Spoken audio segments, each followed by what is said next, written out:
Ba'zi bir uylangan erkaklar ayollarini ota-onasini uyiga yuborishdan to'sishadi. Bo'lmasam 2 yoki 3 oyda bir marta borasan deydi. Bu zulm bo'ladi axir.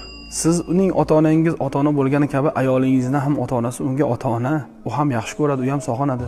Fuqaholar, ya'ni faqihlar aytadiki, erkak ayolini bir haftada bir marotaba ota-onasini uyiga borishdan yoki bo'lmasam ota-onasi qizini ko'rgani kelsa, yo'q deganda bir haftada bir marta man qilishga haqqi yo'q deydi. Mayli holat ishi yuzasidandir. Bir haftada bo'lmasa ham 10 kun, 10 kun bo'lmasa ham 14 kun.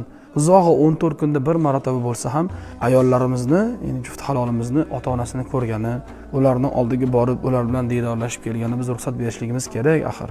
Ularning o'rtasida ham sila rahim degan masala bor. Endi ayol javobni birinchi o'rinda kimdan so'raydi desa, birinchi o'rinda eridan so'raydi. Lekin u ayolning qaynona va qaynotasi bo'lsa, hurmatan ularni ham oldidan o'tadi. Adajon, oyijon uyiga borib kelsam maylimi? Avvalambor ruxsat berish kerak. Ruxsat bergandan keyin, endi nima bo'ladi? U ayolning erki o'zida bo'ladi.